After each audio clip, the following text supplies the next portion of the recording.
The bread was still warm when she set it on the sill hatch, and that was the part she hated.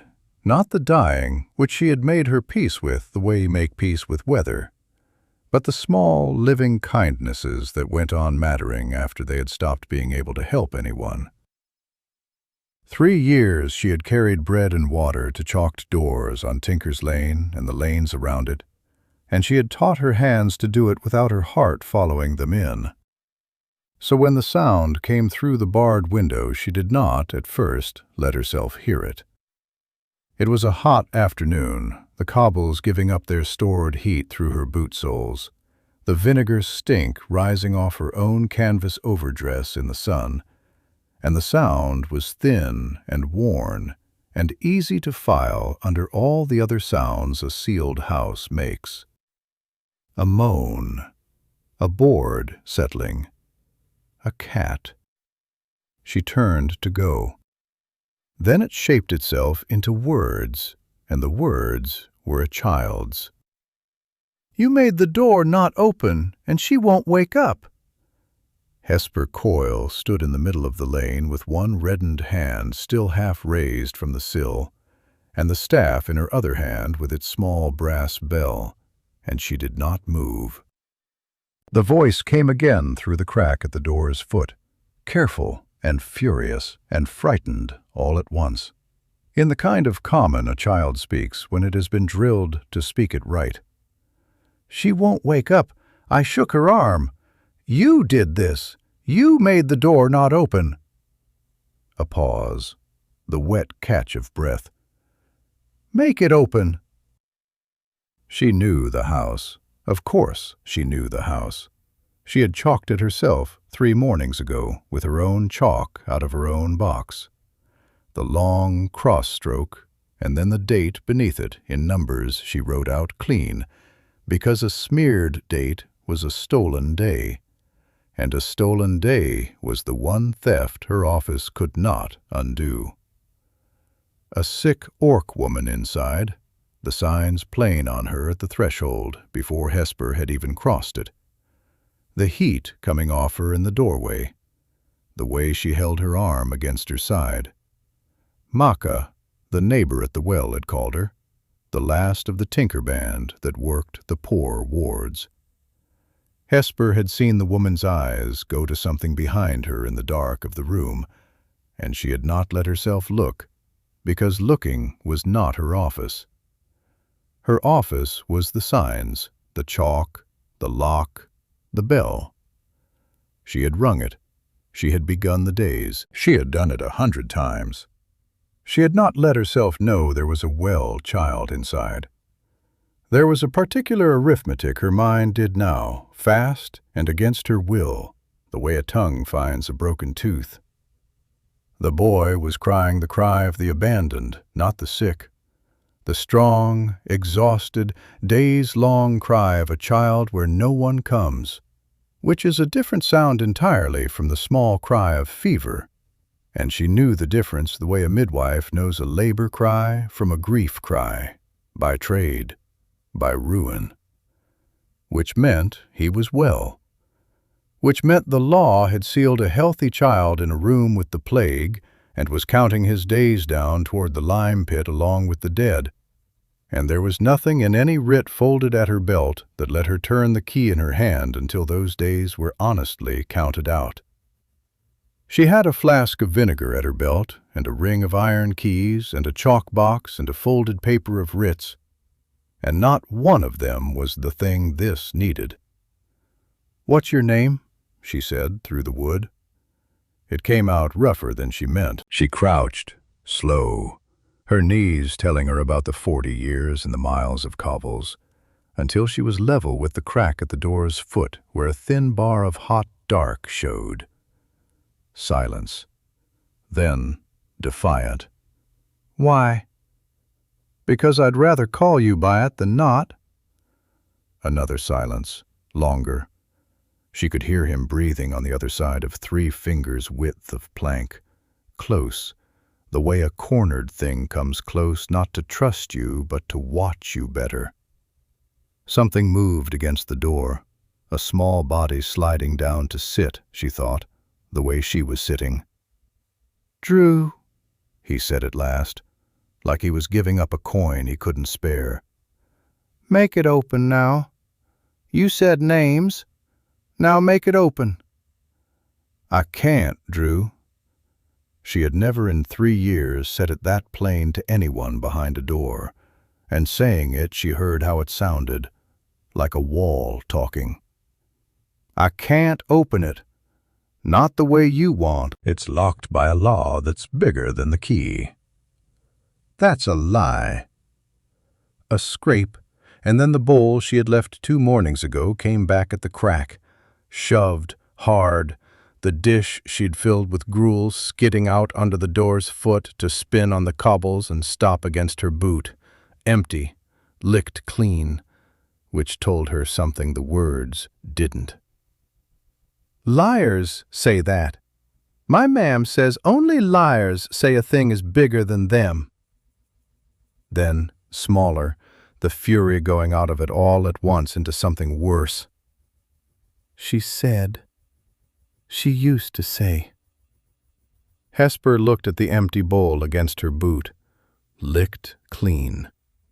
He had eaten every grain and then thrown it back at her, both. And there was the whole of him in that, starving and still spitting at the hand.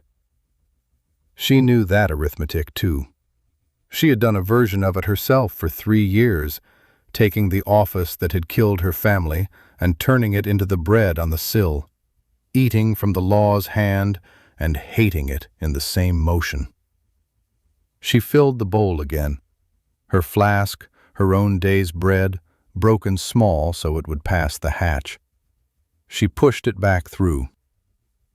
"I'm leaving this," she said. "You don't have to take it." "But I'm leaving it." It did not come back this time. That was not trust. She knew better than to call it trust. It was hunger, and the dark coming, and a body that wanted to live even when the boy holding it would have spat on living to spite her. But it did not come back. She should tell him about his mother. She did not know how you told a 6-year-old through a door that the not waking was the permanent kind. So she said the only true thing she had. "Drew, the quiet. That your ma'am's gone quiet. I think she stopped hurting. I think that's what the quiet is." A long nothing. Then a sound she would carry the rest of her short life, which was the boy beginning very quietly to cry the other cry now, the small one, the one she did know how to hear. And there was a barred window and a chalked door, and the whole machinery of a city's survival between them, and she could not put a hand on him. So she put her back against the door instead. She sat down in the filth of the lane, her staff laid across her knees, the brass bell stilled against her palm so it would not ring. And she stayed. She told him, through the wood, small, useless things, that the gruel would be better tomorrow, that there was a gray cat that owned the lane's far end and answered to no one, that the heat would break soon. It always broke. She did not know if any of it landed. She only knew that the one mercy her office had ever permitted her was to not leave people alone with the locked thing. And she gave him that, all the long gold-going gray of the afternoon, until the light went off the upper windows and the lane began to cool, and her round still waited. Because that was the other half of it. She had 11 more doors to walk before dark, water for the sealed who were still counting, and a warden who skipped her round was a warden who let the law slip, and a law that slipped was the thing she had watched kill more people than the plague ever had. She got up, her knees again. "I have to walk my round, Drew," she said to the door. "I'll come back at first light. I will. I've never once not come back. You'll leave me in the dark." Flat. Not a question. A fact he was filing away with the other facts about humans. "Yes," she said, because she would not lie to him, not even this. "But I'll come back into it." She walked the round. She set water on 10 sills and rang the bell at none of them, because none of them needed beginning, only counting, and she counted true. And in the gray before the next morning, when she came again to Tinker's Lane with the day's bread still warm against the cold, and lifted her chalk to mark the date down clean on the next house along, a new house, fresh signs, fresh dead beginning, she found that her hand, the reddened, raw, scrubbed hand that had chalked 100 doors and never once shook, would not hold the chalk steady against the wood. She lowered her hand before the stroke became a line. She stood there, chalk against the wood, and watched the tremor travel from wrist to fingers. Small, foreign, as if the hand belonged to someone not yet trained to the work. 3 years that hand had written the date clean. She made it finish, crookeder than usual, and went back down the lane to the door over the tinker's stall, telling herself the whole short way that she walked only to bring the bread. Drew did not answer the first knock. He answered the second, not with words, but with the sound of a body pressing to the planks from inside. "Alive?" he asked. And she understood he was not asking after his mother. He was asking after himself, whether the one who had promised to come back into the dark was still there at all. "I'm here," she said. "I brought it. Better gruel, like I said."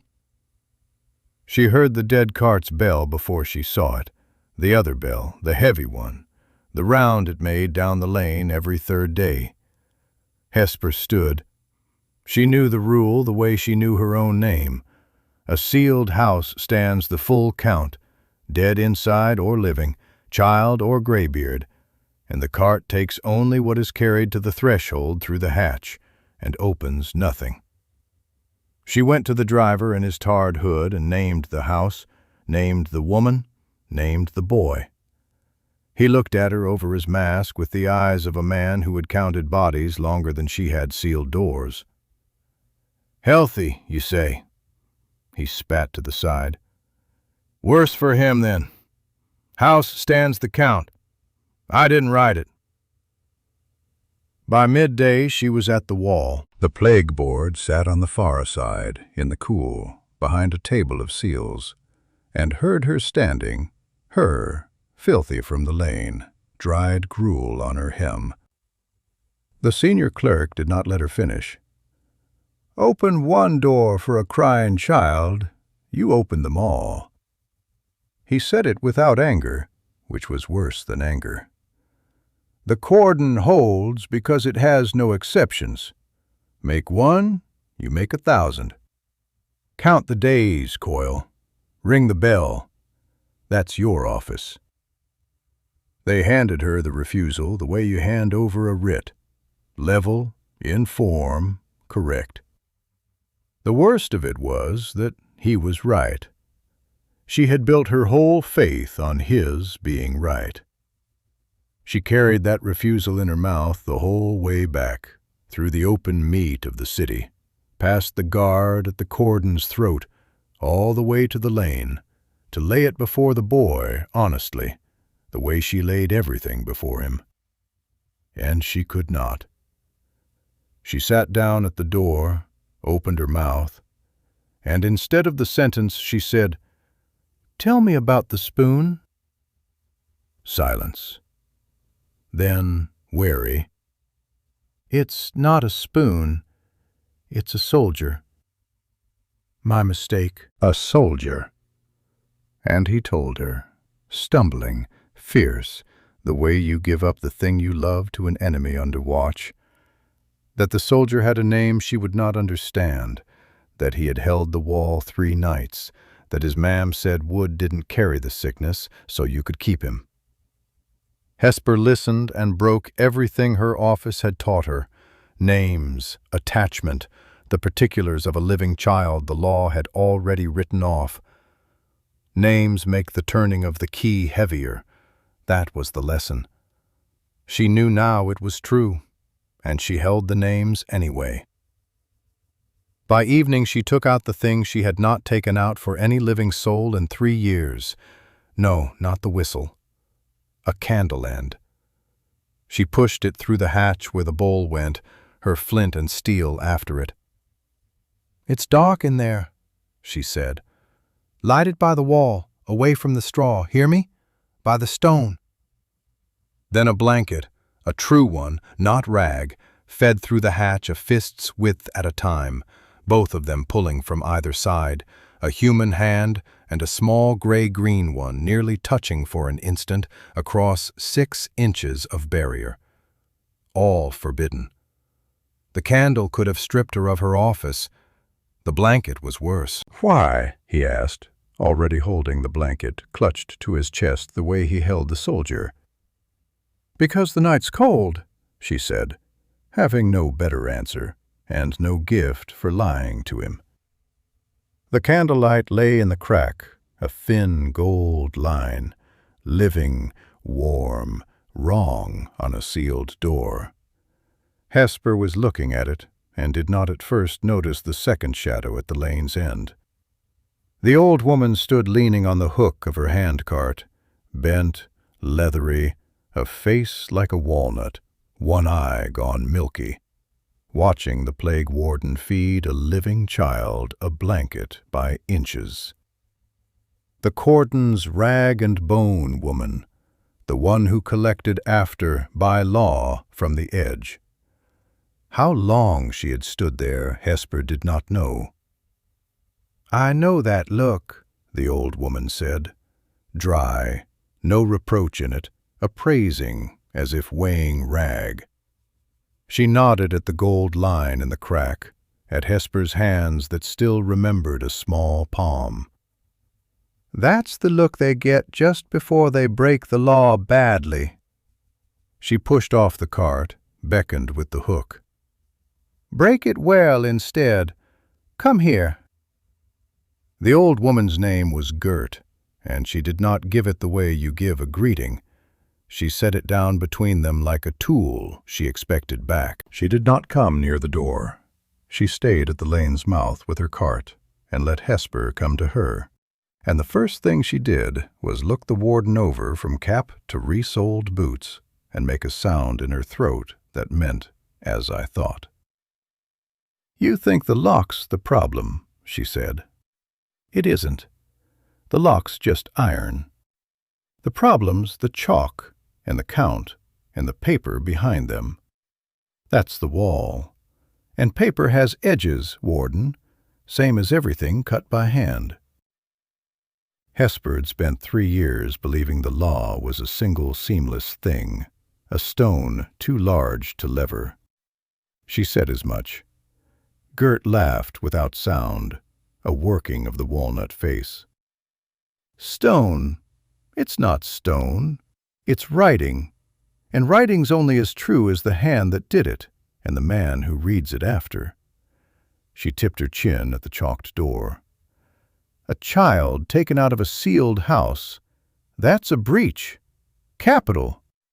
They'd lime pitch you for it, and they'd be right by their own book.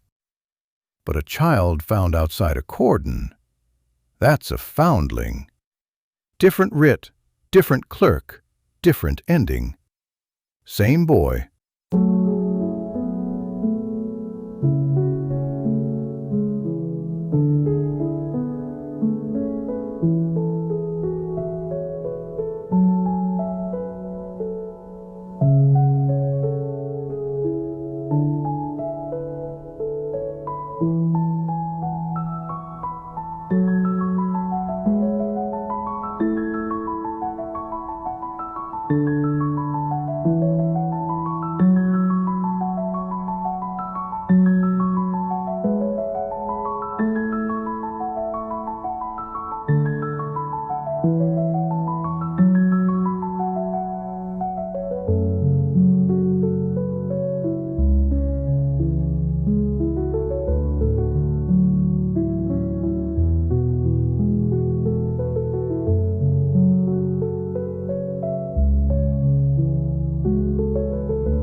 The only thing that changes is where the paper says he was when somebody saw him." She let that sit. "I don't break their wall. I've lost too much to it to waste myself on its face. I live in its seams. There's a difference, and learning it is the only thing's kept me breathing through 3 of these summers." It was not a plan yet. It was the shape of where a plan could stand, and Hesper carried it back to the door the way you carry a coal in cupped hands, afraid of it, unwilling to drop it. What she could not have told Gert, what she could barely tell herself, was that the harder work was not keeping Drew alive, it was keeping him company. Alive was a flask and a heel of bread through a hatch.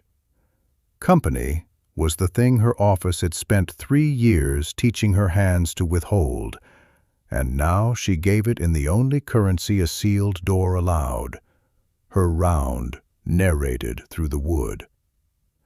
She told him what she did as she did it, that she was wetting her chalk rag with vinegar now, that the cloth went sour cold against the fingers, that she was marking a tally on the door frame 2 houses down, so the count stayed honest, and no one robbed a sealed soul of a day. "What's a tally?" he said through the crack, and she explained the little gate fences of strokes, 4 upright and 1 struck across, and heard him going quiet in the way that meant he was scratching them somewhere in the dark of his room, learning to count the same days she counted.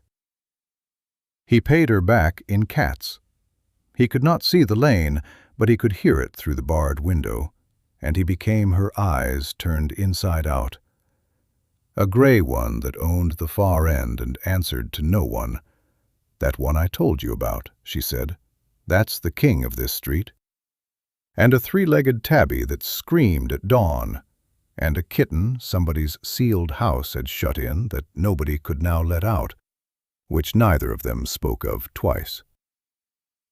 A friendship grew entirely through 6 inches of barred wood and a hatch the width of a bowl, built of vinegar rounds and cats and a tally of days, and Hesper, who had walled her soul against exactly this, felt the wall give the way old mortar gives, not breaking, only learning it was never quite as solid as it had let her believe. The first morning the bowl came back, she braced for the old, hard arc of it skidding to her boot. It came back slow, pushed careful under the door's foot, and there was something in it. A bent nail. Rust-furred, no use to anyone, picked off the floor of a dead tinker's room, and set in the licked clean dish like a coin laid on a counter, deliberate, given. Hesper crouched a long time over a bent nail and an empty bowl. She had taken offerings before in her office. People gave the warden things, to be remembered kindly, to buy a softer hand. This was not that. This was a boy who had been taught by a dying mother to trust no one beyond the door, deciding, in the dark, against the teaching, to leave a treasure for the bellwoman who had locked him in. She did not let her voice change when she thanked him, because his pride was the last whole thing he owned, and she would not bruise it with too much. She only said the nail was a good one, that she'd keep it, and she pushed back through the hatch the truest thing she had to trade. Not bread this time. A thing. A button off her own overdress, brass, worn smooth, that caught what little light there was. "Treasure for treasure," she said. "That's the law that matters."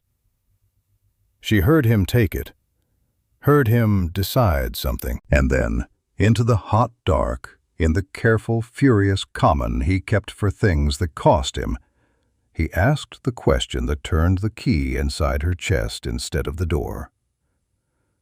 "When the days are done, when the fence is full, do I come out, or do you ring the bell on me?" She did not answer the question that night. She told him the days weren't done yet, which was true and was also a coward's truth, and she walked her round with it sitting under her ribs like a swallowed stone. "Do I come out, or do you ring the bell on me?" He had asked it the way he asked everything, flat and unsparing, a 6-year-old's arithmetic that did not know how to flinch from its own sum. She had no answer that was both kind and true, and she had promised him she would not trade one for the other. So the next dark, when the lane had gone cool, and the candle line lay gold in the crack, and the cats had been accounted for, she gave him the thing instead of the answer. She had never said it aloud. 3 years it had lived in her unspoken, worn smooth from handling the way the brass button was worn, and she found she could only say it to a wall, to a boy she could not see, in a dark that hid her face the way it hid his. "I had a girl," she said, "younger than you, and a husband.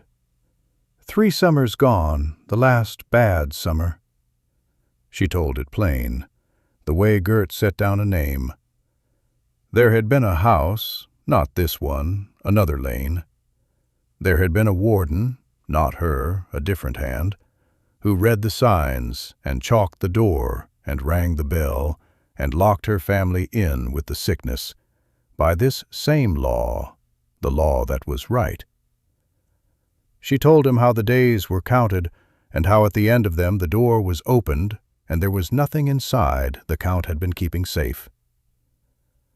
"I took the office after," she said, "on purpose, to be the warden who brings the water, who counts honest, who doesn't rob the dying of an hour. I told myself the law that killed mine is the only thing that saves anybody. That I watched, that summer, what happens in the lanes where the wall breaks.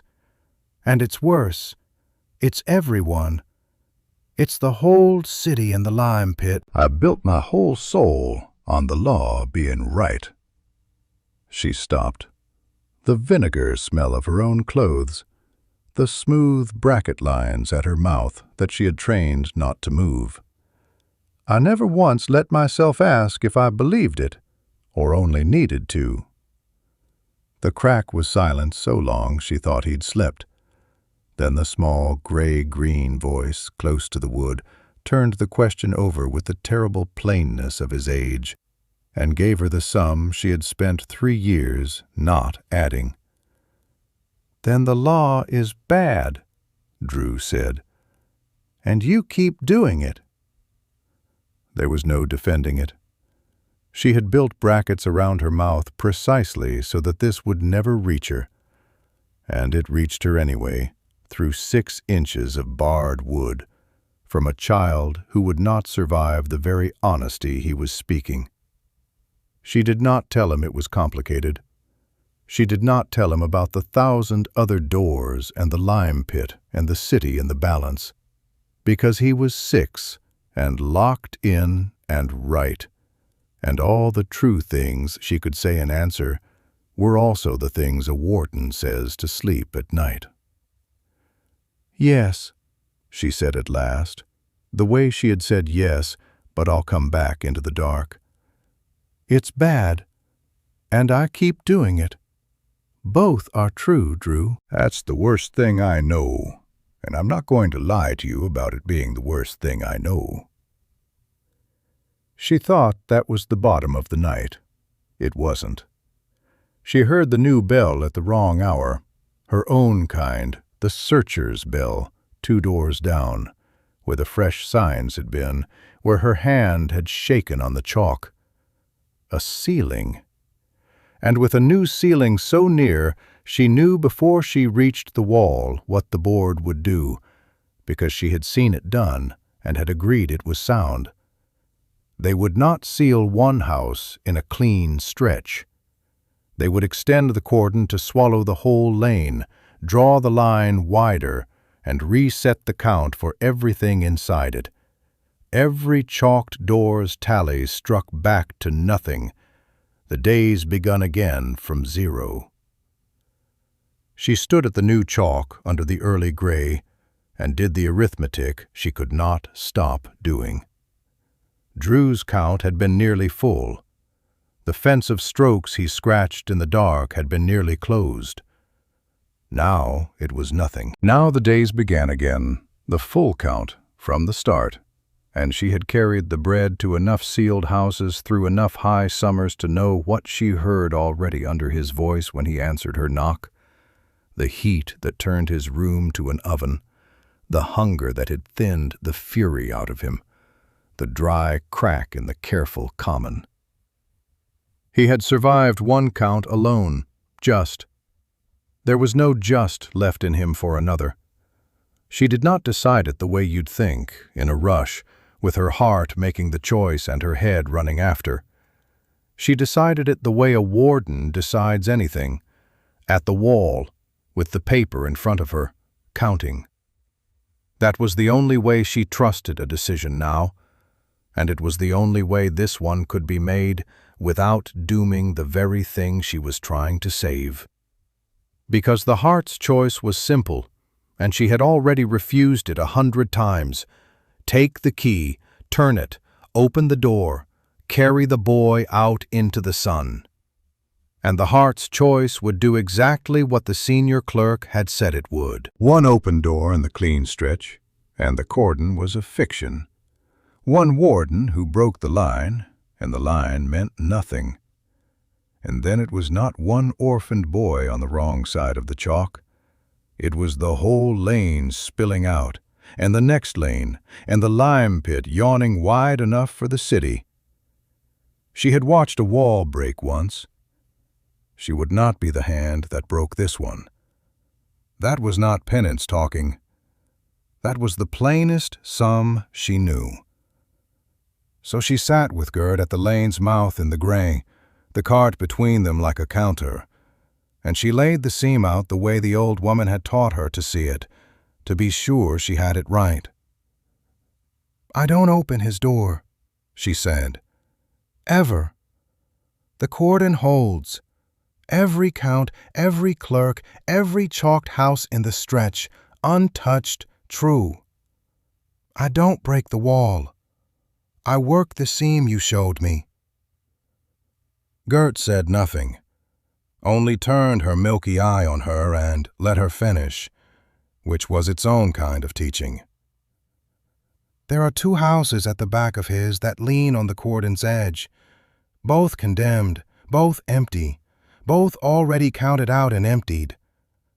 The gap between them backs onto your collection route." "Your legal route, where you go after, with the cart, by writ." She made herself say the whole of it aloud, because a plan you won't say plainly is a plan you don't yet mean. "I move him, by night, not out through the guarded mouth, through that gap, onto your ground. And in the morning, a rag woman, on her lawful round, finds a well child at the cordon's edge, outside the line, a foundling, not a breach. The only thing I falsify is a place. Everything else on the paper is true." Gert chewed it the way she chewed everything, slow, weighing. "True enough to hold," she allowed. "Found outside is a different writ, a different clerk. They don't love a foundling, but they don't lime pit one. My clan takes foundlings off the board's hands all the time, saves them the feeding. He'd go to his own, Tinker's, his people." Then she fixed the warden with the whole walnut weight of her face. "You understand what you're carrying, though. Not the boy, the heir. You'd be lifting a child out of a sealed plague room with your own arms, breathing what he's breathed. And there's no writ for that. The wall won't punish you for this. The sickness might. You'd be doing the one thing your office exists to stop a body doing, and doing it on purpose, with your eyes open." Esper knew. That was the part she had taken to the wall and counted last, alone. the longest sum of her life. She weighed it against everything she had built her soul on, the law that was right, the law that killed her girl, the 3 years of small mercies that fit inside a water flask because she had never once let herself reach for the large one. She weighed a well child's whole life against a possibly sick warden's remaining one, and the arithmetic was not close, and it frightened her how not close it was, how readily her own scale tipped, as if some part of her had been waiting 3 years at the wall for exactly this writ to come due. She did not call it courage. She did not call it anything. She had spent 3 summers being the hand that turned the key and giving the dying their honest count and their unrobbed hour. And she understood now, sitting on the cobbles with the rag cart between her and an old orc woman who had lost her own to this same law and learned to live in its gaps, that there was one mercy her office had never once let her give, and that it had been hers to give all along, and that giving it would cost her everything, and that she was going to give it. "I'm carrying the air," she said. "Yes." Gert nodded once. The bargain struck, dry and transactional, and underneath, so tender it had to be hidden in the dryness. She tapped the cart's edge with her hook. "Then we go by the dead cart's timing. I know it to the breath. There's a gap between its round and the night watch's turn. Narrow, but it's there. 2 nights from now." She looked down the lane to the chalked door where a boy was scratching offensive strokes he didn't yet know had been struck back to nothing. "Don't tell him it's me he's going to. Tell him out.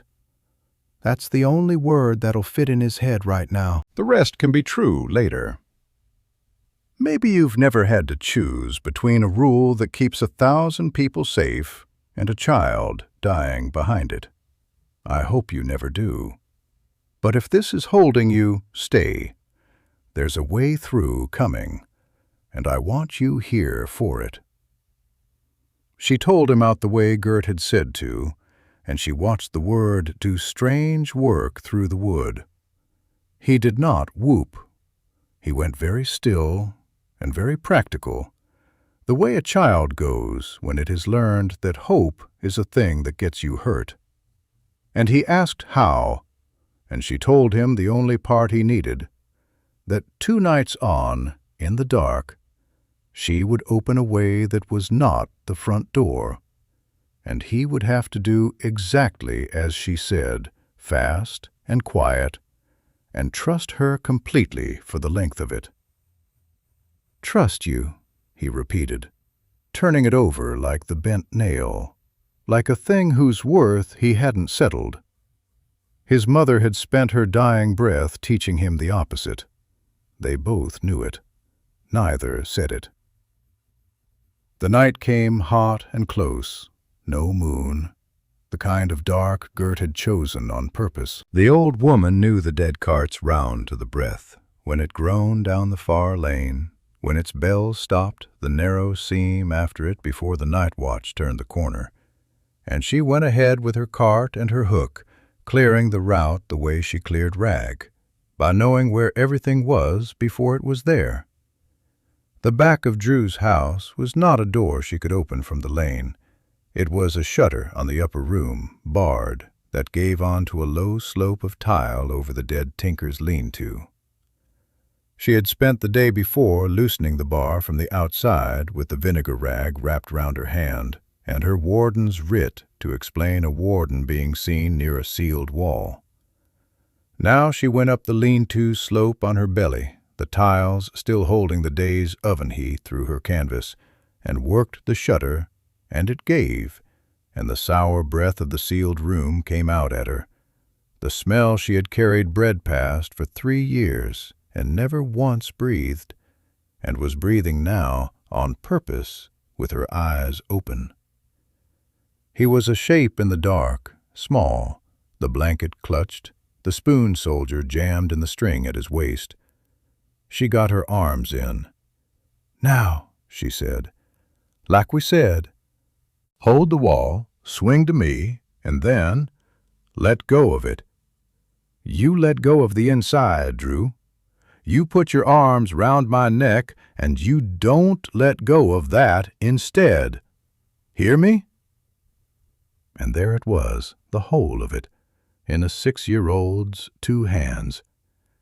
He had been taught, drilled, dying breath drilled, to hold the inside of his own door against every human in the world.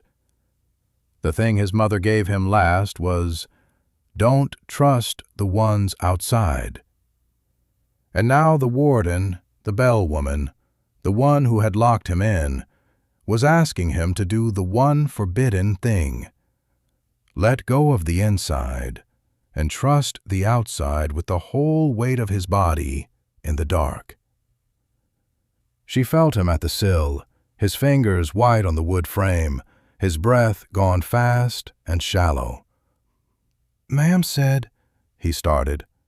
"I know what she said," Hesper murmured. "She said it to keep you alive. This keeps you alive, too. I won't drop you. I have never once not come back into the dark, and I'm not starting now." A heartbeat. 2. The cats, the tally, the bent nail, the brass button, the candle line, all of it gathered in his small fists. Then he let go of the inside of his own door, and he put his arms around the neck of a human on the other side of it. And he held on, and he did not let go of that instead.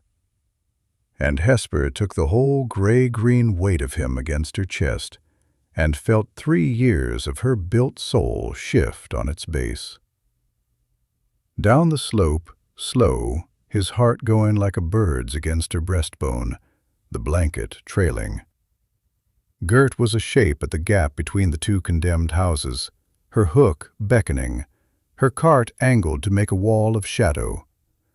The seam was working. The dead cart was gone. The watch had not turned. The gap onto the legal route was 6 paces off. She could see it. She had it. The arithmetic was holding. Then the lantern came up over the roof's edge, and a voice with it. The night watch, early, wrong, a half-turn ahead of where Gert's count had put him, and the light swung along the tiles and caught the brass bell atop the staff she'd left propped, then climbed toward the woman on the slope with a child in her arms, and the sour breath of a sealed room still hanging around them both. "Hold!" the watchman said, the word a city says before it decides what you are. "Hold there! Who's on the wall?" And Hesper, with a possibly sick orc child's arms locked around her neck, and 6 paces of dark between her and the seam that made him a foundling instead of a corpse, had one breath to choose. Lift her chin and use the warden's authority that would clear her path tonight and brand her forever as the searcher who was here, the thread leading straight back to a sealed door. Or go silent into the dark and gamble the boy on not being seen. She went silent. It was not what the warden in her would have chosen. The office trained her to answer the wall, to be the law's clear voice in any dark. But the boy's heart was going against her breastbone, and a name spoken now was a name in a record forever, a thread running straight back along the lane to a chalked door. So she did the thing the lane had taught her and the office never had. She became Rag. She lowered herself flat to the warm tile under the lantern's swing, the child tucked into the dark of her own body, and let the light pass over a heap of shadow that could have been canvas, could have been nothing. Below, in the gap, Gert's voice rose up easy and dry. "Call in the watchman by a name. complaining about her cart and her hip and the hour, drawing his lantern down off the roof and onto herself, the one creature on this wall whose being here at night was so ordinary nobody wrote it down. The light went, the watch turned, and in the seam after it Hesper carried the boy the last 6 paces and set him down on Gert's legal ground, outside the line, and did not let go of him until his fingers came loose of her neck on their own. At dawn, an old rag-and-bone woman on her lawful round found a well child at the cordon's edge, and that is what the paper said, in a different clerk's hand, under a different writ. A foundling. They did not love him, and they did not lime-pit him. He went to the fever house outside the line, where the well are watched but not sealed, where the door has no chalk on it, and they watched him the counted days, and he stayed well, stubbornly, perfectly well, the way he had been well the whole time behind the wrong door. And at the end of the watching they gave him over, by Gert's quiet arranging, to the Orc rag clan at the cordon's edge, his own people, tinkers, who wanted him. He lived. That was the sum Hesper had carried him for, and it came out true. The boy who was supposed to die tidily behind a line was alive among his own, and the cordon she had not broken still held, every chalked door in the stretch counting honest, the wall intact, the city not doomed by her exception because she had made no exception the wall could see. She let herself have 3 days of believing she had done it clean. It came the way she had dreaded it her whole career, the way she had watched it come to 100 others through a hatch, not loud. A heaviness in the limbs she blamed on the night work, a heat she blamed on high summer, an ache low in the back that would not be walked off, though she walked her round through it, set the water on the sills, counted the days, rang the bell at none. On the 4th morning, washing her hands raw at the well, by rule and by dread, she found her fingers going to the place under her arm before her mind had named why, and the thing was there under them, a tenderness, a swelling, small as the bent nail and as certain, and she stood at the well with her scrubbed hands gone still, and did the last arithmetic, and it came out plain. She had lifted a child out of a sealed plague room with her own arms. She had breathed the air her office existed to keep a body from breathing. The wall had not punished her for it, the sickness had. She did not go to the board. That was the first decision, and she made it fast and whole. To go to the board was to open the record. Where were you, warden, when this took you? And the record was the one thing that had to stay sealed if the boy was to stay a foundling and not become the loose thread that hanged her and unwrote him both. She had spent her life keeping the count honest. She would keep this one quiet, which was a different honesty, the kind Gert lived in. She told Gert. She found the old woman at her patch by the lime pit's edge, sorting rag with the hook, and she did not soften it or stretch it. She set it down between them the way Gert had once set down her own name. "It's come for me," she said. "Under the arm. 3 days, maybe 4, before it shows on me to anyone with eyes." Gert went still over the rag, the milky eye and the seeing one both on her, and for a long moment said nothing at all, and in that nothing was the whole of what she would not say. Then, dry, steady, the tenderness hidden where she always hid it. "The boy's clean, foundling, sound, mine to settle. No thread to him from this. I'll see to that last."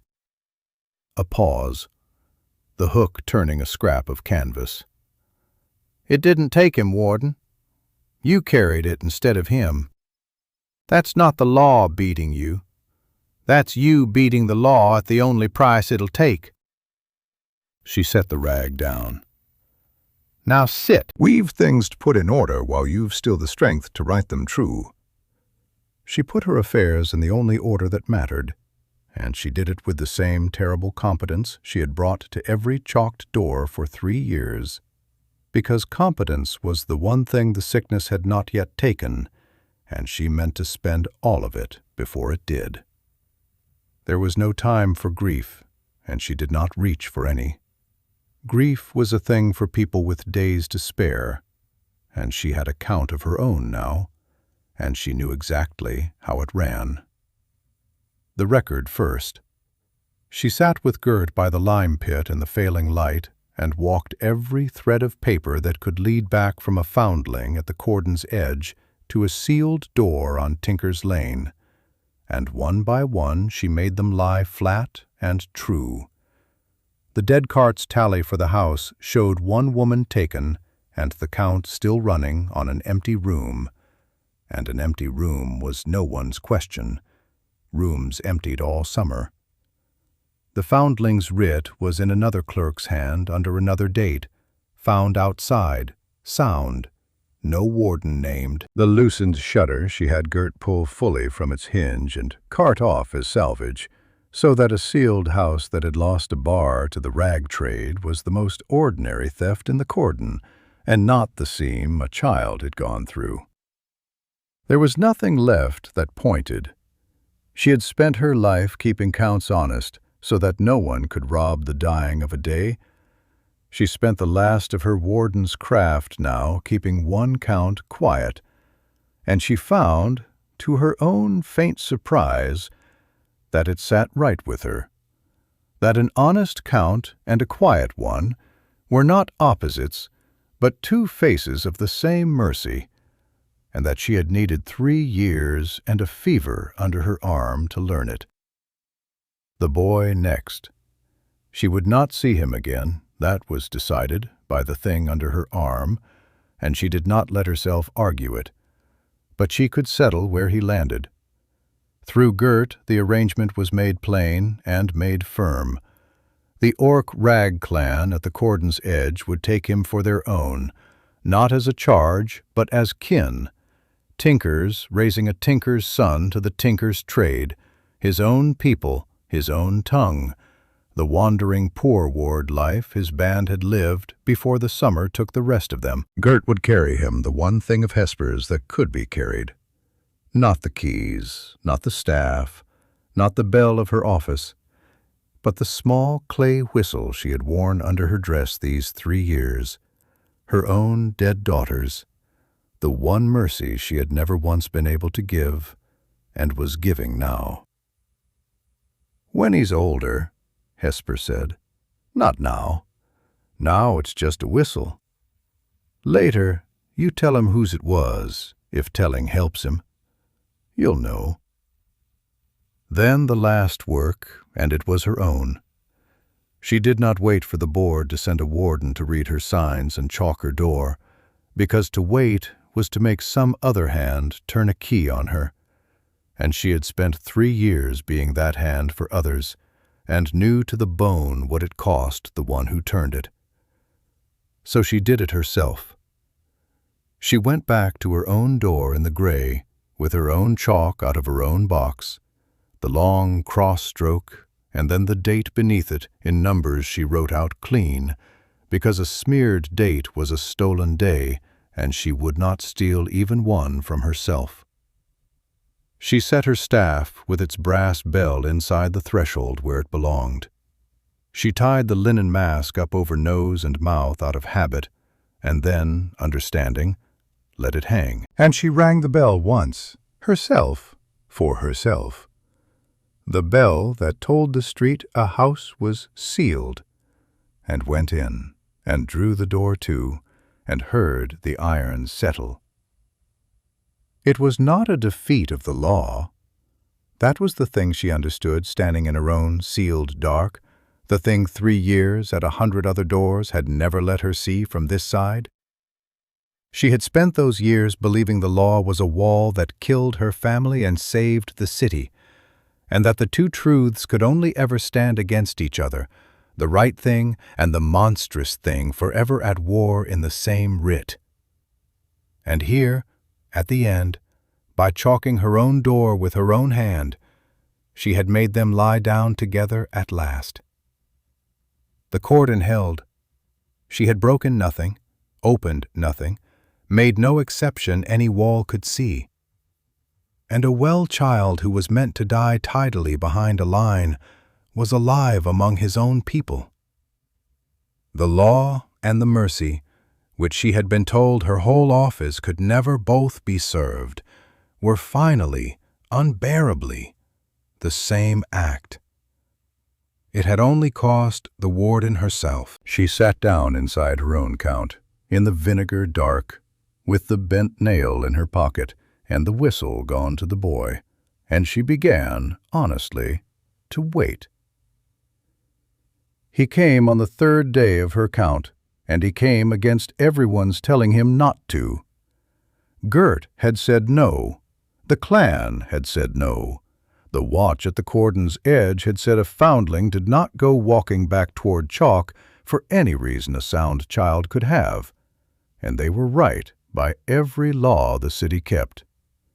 But he had been 6 and locked in once, taught by a dying mother to hold the inside of a door against the whole world, and he had learned instead, through 6 inches of barred wood, through cats and a tally of strokes, and a bent nail laid in an empty bowl, that there was one human who came back into the dark when she said she would. That human was behind a chalked door now. The arithmetic of that was the only sum he had ever refused to flinch from, and he had done it the way he did everything, flat and unsparing, and far too small for it. So he slipped Gert's seeing eye, and he came up Tinker's Lane in the heat, and he sat down in the filth of the cobbles with his back against Hesper's sealed door, the way she had once sat against his. She heard him settle before he spoke, a small body pressing to the planks from the outside, and she knew the sound to the bone, because she had made it herself at this same height of wood not a month gone. "You're not to be here," she said, and there was no force left in it, only the worn shape of a thing that had to be said once. "You're well. You're a foundling now. Well children don't sit down at chalk. That's the whole point of you being out." "I know what a tally is now," he said, ignoring all of it the way he had always ignored what would not fit in his head.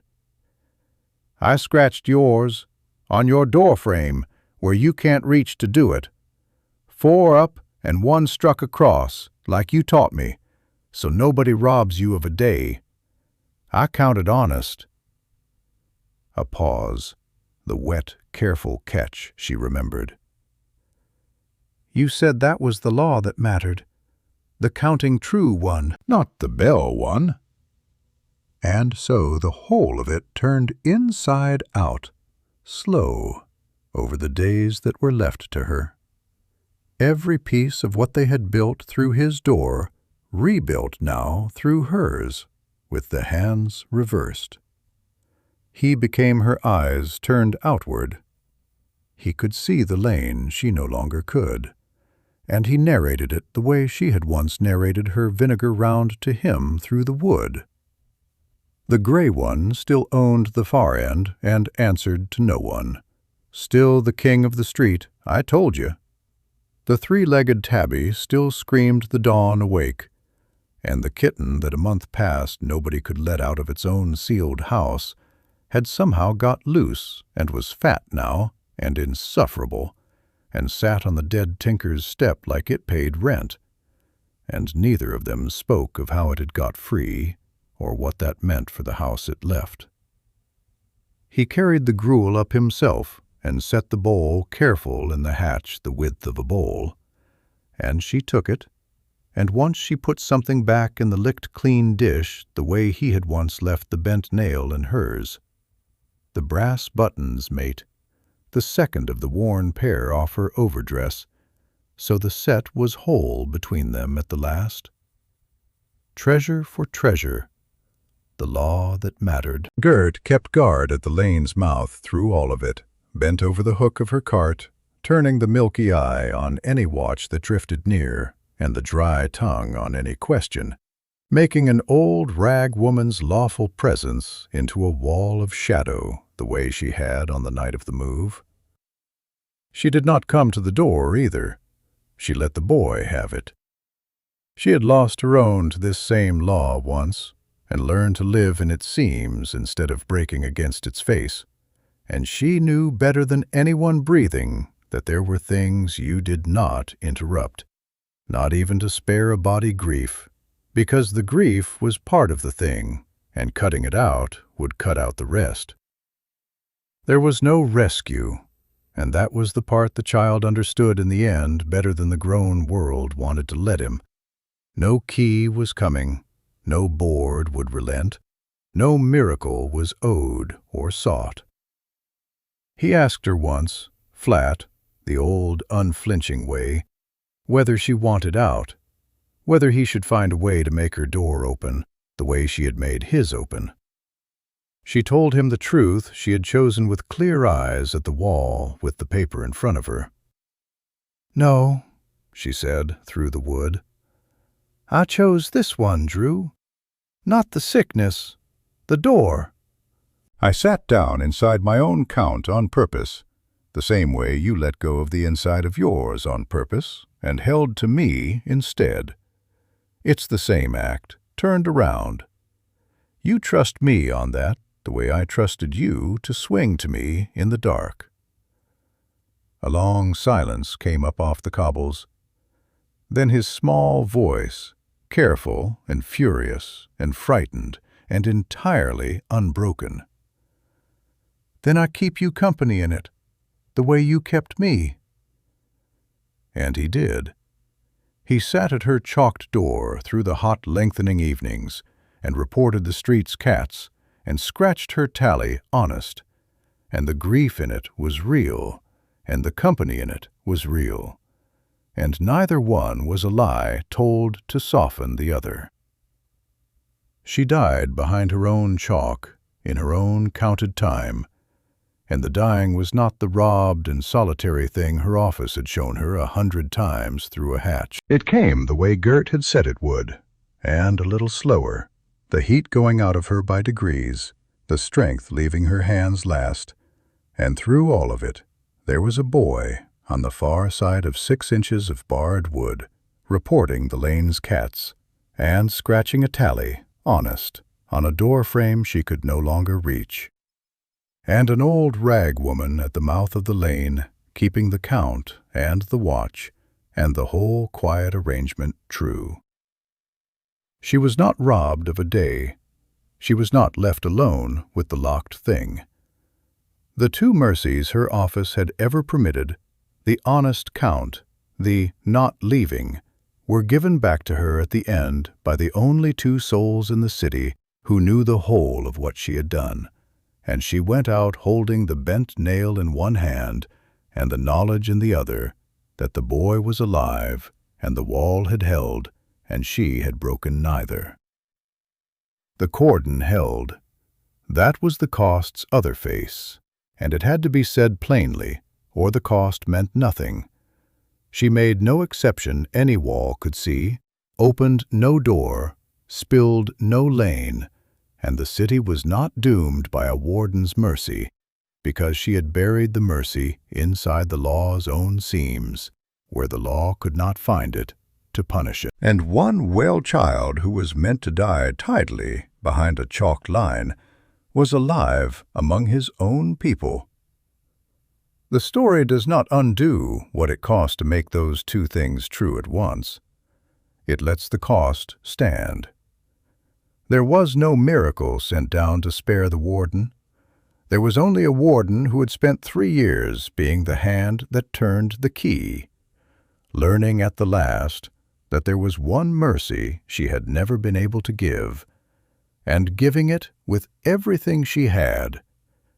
And the price was everything she had. and the scale she had carried to the wall came out exactly even and exactly unbearable. Time moved the way it does, the way it had every summer she had worked. The outbreak passed as outbreaks pass, burning down to embers and then to nothing for want of fuel. The chalk crosses were scrubbed from the lanes by people glad to scrub them. The walls' guarded mouths stood open again, and carts came through, and the city forgot, as cities do, the count it had kept, and the doors it had sealed, and the wardens who had rung the bells. If you've come this far with her, sit with it a breath before you go. And if it moved you, say so, and stay for the next one. A year on, Tinker's Lane is reopened and busy under an ordinary sky. The kind of clear, unremarkable day the summer of chalk would have made you weep to imagine. Gert's cart goes by, the same hook, the same milky eye, the same dry survival. And behind it walks a boy, taller now, gray-green filled out, 2 tusks through where the buds once barely showed. The matted child of the sealed room grown into something sound and quick. The wooden spoon soldier is long gone, lost the way children lose the things that carried them, and in its place at his belt hangs a tinker's real small hammer. His clan's trained, his father's trained, learned now in his own hands. He keeps pace with the cart the way an apprentice keeps pace with his people. At the corner where a house once wore a chalk cross, he stops. The way a child stops at a thing he has decided to do every single time he passes, so that the stopping has worn its own small groove into him. He crouches at the worn stone step, and he sets down on it a small clay whistle, the one a warden wore under her dress for 3 years, and an old rag woman pressed into his hand long after, when telling helped. He blows 1 note on it, 1, the way you knock once on a door you don't expect to open. The note hangs in the lane a moment, thin and clear over the cobbles. Then the ordinary noise of the reopened street comes back in over it, the carts and the calling and the living, and the day goes on, and the boy runs to catch the cart.